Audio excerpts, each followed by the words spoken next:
नमस्कार, बहुत स्वागत है आपका। मैं हूं आपके साथ ऋतु ज्ञानवानी। सबसे पहले बात बलौदाबाजार की। शहर में धारा 144 लागू कर दी गई है। कलेक्टर ने आदेश भी जारी कर दिए हैं। सतनामी समाज के लोगों ने कलेक्ट्रेट और एसपी कार्यालय का घेराव किया। एसपी कार्यालय में आगजनी हुई, कलेक्ट्रेट में पथराव किया गया था। कई विभागों की फाइलें जलकर पूरी तरह से खाक हो गई हैं। बता दें, 100 से ज्यादा गाड़ियों में तोड़फोड़ की गई, 12 से ज्यादा कारों में आग लगाई गई। लगभग 20-25 दिनों से यह प्रदर्शन सतनामी समाज का जारी है और उसके बाद अब ये उग्र होता हुआ नजर आया। और कल देर रात ये तस्वीरें सामने आई जब ऑफिसों में आग लगा दी गई, कई फाइलें जलकर खाक हो गई, गाड़ियों में आग लगाई गई और यह प्रदर्शन उग्र होता चला गया। कुछ गिरफ्तारियां भी हुई हैं, साथ ही साथ कड़ी कार्रवाई की बात भी कही जा रही है। तस्वीरें आप देखिए किस तरह से एसपी ऑफिस में आगजनी हुई, कलेक्ट्रेट का घेराव हुआ, 100 से ज्यादा गाड़ियों में तोड़फोड़ की गई, कई गाड़ियों में आग भी लगाई गई। हालांकि यह भी कहा जा रहा है कि यह पूरा जो घटनाक्रम है, ये आगजनी की घटना है, हो सकता है असामाजिक तत्वों के द्वारा इसे अंजाम दिया गया हो, पर अभी जांच का विषय है, कुछ भी साफ नहीं हो पाया है। 20-25 दिन से प्रदर्शन जारी था, कई सारे मांगे की जा रही थी सतनामी समाज की ओर से, पर शायद उन पर ध्यान नहीं दिया गया समय रहते और ऐसी स्थिति निर्मित हो गई कि यह प्रदर्शन उग्र होता चला गया। सभी तरह की चर्चा के बाद न्यायिक जांच की घोषणा माननीय मुख्यमंत्री जी के निर्देश के आधार पर कर दी गई थी और न्यायिक जांच की जो घोषणा हुई थी उससे समाज संतुष्ट भी था। समाज ने के प्रमुख लोगों ने यह कहा था कि ये पर्याप्त है और इसकी उचित जांच हो जानी चाहिए और इस बार हम लोग अपना आंदोलन नहीं करेंगे, हम सम्मेलन करके माननीय मुख्यमंत्री जी को धन्यवाद ज्ञापित करेंगे। वो धन्यवाद ज्ञापन का मसला था और उसके बीच में जो कुछ हुआ है, चूंकि समाज संतुष्ट था, समाज ने स्पष्ट तौर पर कहा था, समाज को मान्यता थी, इसलिए समाज का कोई विषय नहीं है। समाज तो अपने कार्यक्रम में था, अपने भाव में था। अभी बीच में किसने आकर के ये सब किया, ये असामाजिक लोग कौन है, ये मसला है और इस मसले पर ही मैं सोचता हूँ कि कानून काम कर रहा है और उचित समय में सब कुछ स्पष्ट होगा।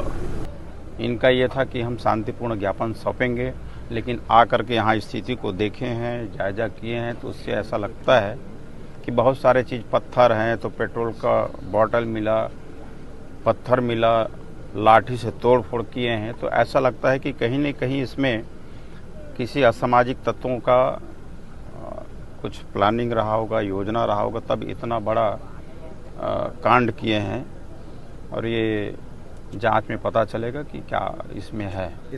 आज का ये जो घटना हुआ है बलौदा कलेक्टेड, जहाँ पे घटना घटा है, वहाँ पे हम लोग माननीय हमारे गृह मंत्री जी और हमारे सम्मानीय राजस्व मंत्री टंकराम वर्मा जी, हम लोग सब यहीं पे आकर के देखे हैं यहाँ की स्थिति। है तो बहुत बड़े दुखद घटना है।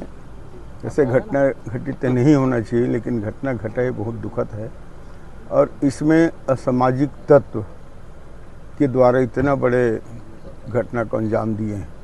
हम सबके लिए बहुत बड़े दुख का विषय तो है और साथ ही साथ यहाँ जितना घटना हुआ है उसका तो बहुत सा वीडियो भी चल रहा है, उसमें देखा जा सकता है कितने लोग और कौन कौन लोग थे, ये भी स्पष्ट है।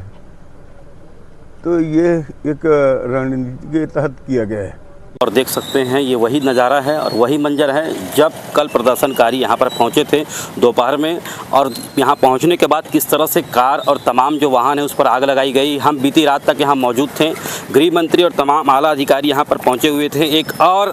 हम एक ऐसी तस्वीर न्यूज़ 18 आपको दिखाएगा। ये कार को तो आप देख ही रहे हैं कि 1, 2, 3 नहीं बल्कि यहाँ पर दर्जनों कारें हैं, उनको आग के हवाले प्रदर्शनकारियों द्वारा किया गया। पुलिसकर्मी जब यहाँ प्रदर्शन के पास मौजूद थे तो पुलिसकर्मियों के ये कपड़े, ये देख सकते हैं यहाँ पर लिखा हुआ है, ये कपड़ा दिखाइए एक बार पास लेके, ये लिखा हुआ है छत्तीसगढ़ पुलिस परित्राणाय साधु नाम। तो भीड़ यहाँ पर पहुँची तो किस तरह से यहाँ पर पुलिसकर्मी भी सहमे में आ गए, क्योंकि ये भी बात सामने आई थी कि कहीं ना कहीं पुलिसकर्मी की जो पुलिस प्रशासन की जो व्यवस्था है वो कमी हो गई। कुटुंब न्यायालय वो न्यायालय है जहाँ पर लोगों को न्याय मिलता है और इसी न्यायालय के सामने में ये देख सकते हैं कुटुंब न्यायालय के ही अधिकारी, उनकी कार को भी आग लगा दिया गया है।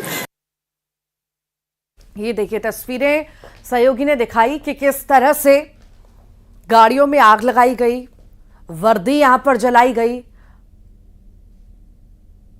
ये तांडव आग का भी यहां पर देखने को मिला, किस तरह से कई सारी गाड़ियों में आग लगाई गई, साथ ही साथ तोड़फोड़ भी की गई, वर्दी में आग लगाई गई। जहां न्याय के लिए पहुंचते हैं वहां अन्याय की तस्वीरें सामने आई, कई सारी गाड़ियों में आग लगा दी गई और साथ ही साथ ये पूरा घटनाक्रम जो हुआ है उस पर सख्ती भी नजर आ रही है प्रशासन की। ज्यादा जानकारी लेंगे, सहयोगी योगेश हमारे साथ जुड़ गए हैं। योगेश, तस्वीरें हमने देखी, जो आप तस्वीरें आपने दिखाई अभी कि किस तरह से यहाँ पर वर्दी जलाई गई है, कई सारी गाड़ियों में आगजनी की गई। दो चीजें हैं यहाँ पर, कई दिनों से ये प्रदर्शन हो रहा था, क्या इसका अंदेशा नहीं था कि ये कभी भी आक्रामक मोड में आ सकता है? चूंकि लगातार वो मांग कर रहे थे, इंटेलिजेंस कहां था, क्यों इस पर ध्यान नहीं दिया गया? दूसरी चीज जो कही जा रही है कि सतनामी समाज मान गया था और कहा था कि हम शांति से जो है सारी चीजें समझेंगे, बैठेंगे और की जाएगी। और यह भी कहा जा रहा है कि यहां पर असामाजिक तत्वों के द्वारा ये पूरे घटनाक्रम को अंजाम दिया गया है। क्या चीजें नजर आ रही है? जब आप ग्राउंड पे पहुंचे हैं, वहां पर आपने लोगों से भी बात की होगी, सतनामी समाज के भी कुछ लोगों से बात की होगी, अधिकारियों से भी बात हुई होगी, क्या कहा जा रहा है? बिल्कुल, आपको दिखा दें कि सबसे पहले कंप्लीटली दिखा रही हुई एसपी ऑफिस है, जहां पर देख सकते हैं पूरी तरह से स्थिति को आप दिखाते हैं कि किस तरह से कार्यालय ऊपर नीचे आग से पूरी तरह से लपट चुकी है और स्थिति अभी भी सामने है। कल दोपहर में प्रदर्शन और अभी सुबह तक जो स्थिति है ये, और जो सबसे पहले आपने बात की सामंजस्य, बता दें कि शांति समिति की बैठक भी की गई थी। शांति समिति की बैठक में ये पता चला था कि सतनामी समाज के अलग अलग जो धर्म के लोग हैं वो भी यहाँ पहुंचे थे, तो बैठक में सामान्य चर्चा चल रही थी। लेकिन अचानक ये प्रदर्शन कैसे हुआ, ये स्कूटी तस्वीर दिखाती है कि किस तरह से प्रदर्शनकारियों ने उग्र प्रदर्शन किया, कैसे ये प्रदर्शन हुआ। पुलिस को भी पुलिस फोर्स बढ़ानी थी। ये देख सकते हैं किस तरह से ये कार्यालय है, कागज अभी भी खिड़की से दिखाई दे रहा है कि एसपी ऑफिस की कार्यालय की जो रूम है वहां की जो पुस्तकें हैं, कागज हैं, वो किस तरह से ये देख सकते हैं एसी पड़ा हुआ है। वहां से जब ऊपर से आग लगी तो ये नीचे गिर चुके हैं। और आपको दिखाते हैं ये जो तस्वीर है स्कूटी की कि किस तरह से बलौदाबाजार जिले में लगभग 100 से अधिक वाहनों को आग और क्षतिग्रस्त किया गया है। वहीं आपको बताते चले सामाजिक जो है उसको लेकर, संगठन को लेकर शांति समिति की बैठक की गई थी, उसके बाद भी इतना बड़ा प्रदर्शन आखिर कैसे हुआ? हालांकि न्यूज 18 की टीम लगातार लोगों को पल पल अपडेट कर रही है। बीती रात गृह मंत्री पहुंचे थे, राजस्व मंत्री पहुंचे थे और रायपुर रेंज के आईजी थे। दोपहर जब घटना हुआ, घटना के बाद जब स्थिति संभलने का नाम नहीं ले रहा था तो पुलिस के आला अधिकारी यहाँ पर पहुंचे थे और मौजूद थे। उसके बाद ये निर्णय लिया गया है कि कहीं ना कहीं इस पर प्रदर्शनकारी जो थे, सामाजिक जो संगठन थे, उसमें असामाजिक तत्व के लोग कहां से आ गए। ये देखिए पुलिस अधीक्षक का जो कार्यालय है, ये प्रवेश द्वार है और ये पुलिस अधीक्षक का वो कार्यालय है जहां पर लोग अपनी अर्जी विनती के लिए आते हैं, अपनी मिन्नतों के लिए आते हैं और उम्मीद लगाते हैं कि इस कार्यालय में आएंगे। लेकिन आज इस कार्यालय का हाल देखिए कि प्रदर्शनकारियों ने किस तरह से शीशे और ये जो गेट है किस तरह से तोड़फोड़ कर दिया है। इससे अंदाजा लगाया जा सकता है कि किस तरह से प्रदर्शन हुआ, प्रदर्शन किस तरह से हावी हुआ। हावी होने के बाद देख सकते हैं जो इलेक्ट्रॉनिक बोर्ड है, तमाम तरह की जो ये हेलमेट है वो दिखा रही है कि किसकी वो सुरक्षा के लिए हेलमेट है, उसको भी यहाँ पर तोड़फोड़ कर दिया गया है। इस पूरे मामले पर गृह मंत्री का जो बयान सामने आया है कि सामाजिक संगठन लोगों के बीच में आकर असामाजिक तत्व कैसे आ गया, ये सबसे बड़ा सवाल है। आखिर इस सवाल को लेकर लगातार सवाल खड़े होते रहेंगे, लिहाजा हम पूरी रिपोर्ट न्यूज 18 पर दिखाते रहेंगे। ठीक, बहुत बहुत शुक्रिया फिलहाल योगेश जानकारी को साझा करने के लिए। बैग में लाश, कातिल की तलाश। जी हां, इंदौर में ट्रेन के डिब्बे में महिला की लाश मिलने की गुत्थी उलझती जा रही है। शनिवार को उज्जैन देहरादून एक्सप्रेस की स्लीपर कोच में महिला का शव मिला था। महिला का शव एक बैग में रखा गया था जबकि उसके हाथ पैर गायब थे। महिला के कटे हाथ पैर इंदौर से 1000 किलोमीटर दूर ऋषिकेश में मिले। महिला के हाथ पर मीराबेन नाम लिखा है। शव के सभी हिस्से मिलने के बाद पुलिस मामले की जांच पड़ताल में जुटी है। पुलिस कातिल तक पहुंचने के लिए महू से इंदौर और देवास से उज्जैन के बीच 80 से ज्यादा सीसीटीवी कैमरों में रिकॉर्ड तस्वीरों को खंगाल रही है।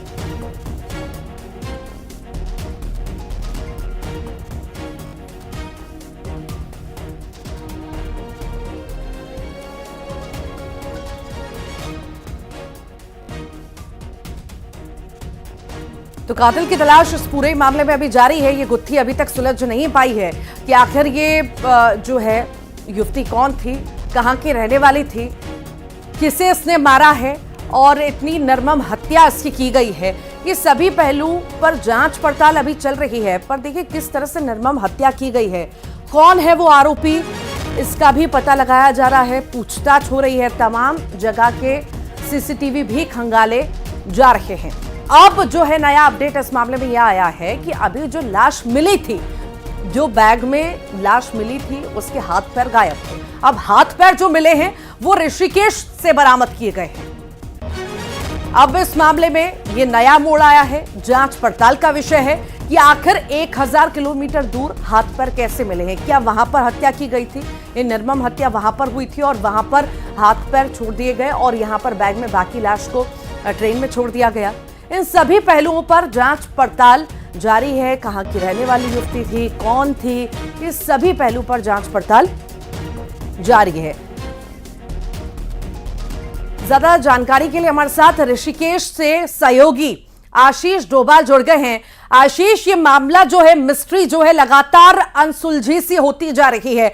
अभी जो है लाश बैग में मिली थी, ट्रेन से बरामद की गई, अब नया मोड़ इसमें आया है, ऋषिकेश से हाथ पैर जो हैं युवती के बरामद किए गए हैं। क्या कुछ पता चल पाया है, कौन थी युवती, कहां की रहने वाली थी, कहीं से भी कोई लिंक जुड़ता हुआ मिला है क्या अब तक? जी बिल्कुल, सोमवार की जब शाम के टाइम स्लीपर के कोच में जब धुलाई का समय था, तो जब कर्मचारी धुलाई करने पहुंचे तो उन्हें एक बैग में इस तरह का जो पॉलिथीन था, काले रंग का पॉलिथीन मिला, उसमें बदबू सी आ रही थी। तो देखा गया तो उसमें हाथ और पैर थे, जिसके हाथों में नेल पॉलिश और पैरों में नेल पॉलिश लगी थी। तो जिससे पता लगा एक युवती के एक अंग हैं जो शरीर के। इसके बाद फॉरेंसिक टीम को बुलाया गया, टीम ने उसका पूरा परीक्षण किया, डीएनए लिया गया है और एम्स ऋषिकेश में इस अंगों को रख दिया गया है। हालांकि इसकी जब जानकारी जीआरपी ने जुटानी शुरू करी तो पता लगा कि इंदौर में एक हत्या का मामला है और ये उज्जैनी एक्सप्रेस इंदौर से यहाँ पहुंची थी और यहाँ पहुंचने के बाद कहीं ना कहीं हत्या के जो राज हैं वो खुलना शुरू हो जाएंगे, क्योंकि अभी टीम इसमें पूरी जांच पड़ताल कर रही है। इंदौर पुलिस से उत्तराखंड पुलिस का कोऑर्डिनेशन चल रहा है। इसके बाद जो भी तथ्य होंगे उसको मिला जुला कर कहीं ना कहीं हत्यारे तक पहुंचने की कोशिश की जाएगी। जी, जांच का विषय तो है ही है कि तथ्यों तक पहुंचना है तो जांच पड़ताल बहुत ज़्यादा ज़रूरी है। ऋषिकेश से ये जो है हाथ पैर बरामद किए गए, किसी भी तरह से भी पूछताछ कुछ लोगों से हुई होंगी, किसी तरह के कोई सबूत, कोई आईडी या कुछ भी अभी तक बरामद हुआ है क्या? कुछ वहां के लोगों का कुछ कहना हो इस मामले में? जी, जो पैसेंजर आए थे वो तो चले गए थे, क्योंकि एक दिन बाद इस पॉलिथीन के बैग से बदबू आनी शुरू हुई और जो सफाई कर्मी थे उनको ये पॉलिथीन मिली और पॉलिथीन खोलने पे पता लगा इसमें किसी युवती के हाथ और पैर हैं। कहीं ना कहीं जो लिंक है वो उज्जैन से जुड़ रहा है। उज्जैन में जो धड़ मिला था उससे इसको जोड़ के देखा जा रहा है। अब डीएनए की जांच जो करी है फॉरेंसिक टीम ने, उसका मिलान होगा, उसके बाद पता लगेगा कि ये वही युवती है या कोई और युवती है। ये पूरी जांच का विषय है।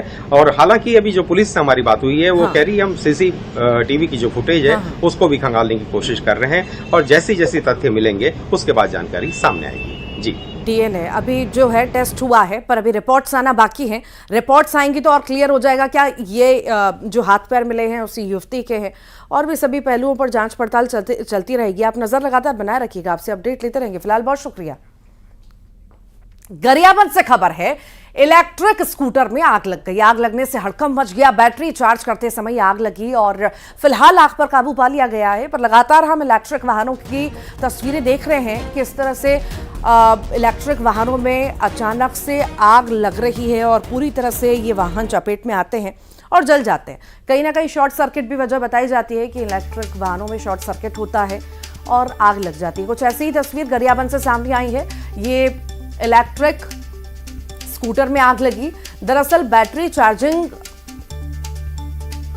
पर लगाई गई थी और उसी वक्त ये आग लगना बताई जा रही है। और देखते ही देखते देखिए किस तरह से पूरी तरह से गाड़ी धू-धू करके जलने लगी, धुएं का गुबार उठने लगा। गरियाबंद की तस्वीरें।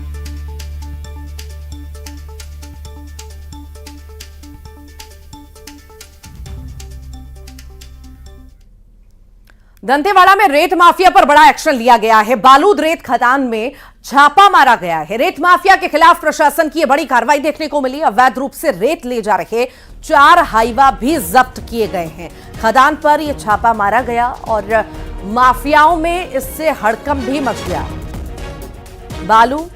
बालूद रेत खदान है यहां पर और यहां पर छापा मारा गया। रेत माफियाओं के खिलाफ प्रशासन ने यह बड़ी कार्रवाई को अंजाम दिया। दरअसल यहां पे अवैध रूप से रेत ले जा रहे थे 4 हाईवा, उन्हें जब्त कर लिया गया है और बड़ी कार्रवाई को अंजाम दिया गया है।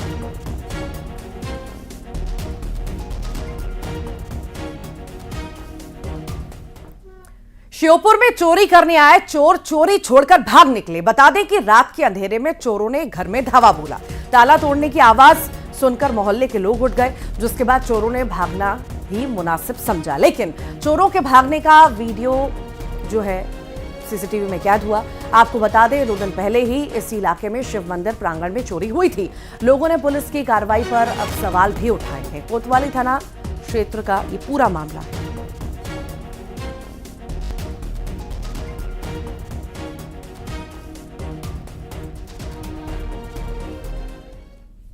नई जिम्मेदारी मिलने के बाद केंद्रीय मंत्री सावित्री ठाकुर ने न्यूज 18 से खास बातचीत की। इसमें सावित्री ठाकुर ने बताया कि 100 दिन की कार्य योजना बन चुकी है, टीम को सिर्फ बताने की देर है। उन्होंने कहा कि पीएम के साथ कदम ताल करने के लिए वो तैयार हैं। आदिवासी महिला हूं लेकिन काम कोई भी दे दो सब काम कर लूंगी। सुनिए।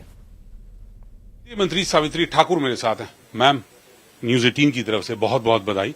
मोदी के तीसरी मंत्रिमंडल में आपको जगह मिली। अब मोदी के साथ आपकी कल मुलाकात भी हो गई थी, सबको बुलाया था, टारगेट दिया था, 100 दिन का लक्ष्य है, वो कैसे पूरा होगा? क्या कार्य योजना बनी? कार्य योजना देखो, कार्य योजना बन चुकी है। हमको सिर्फ उनको बताने की, टीम को बोलने की जरूरत है। वो टीम भी तैयार बैठी है। टीम सभी लोग उन्होंने छाट के लिया है कि किस क्षेत्र में कौन लोग उचित रहेंगे। जैसे हमारे वहां से मेरे को लिया है तो उन्होंने पूरा क्षेत्र देखा है कि आदिवासी महिला है और पहले इन्होंने काम किया है।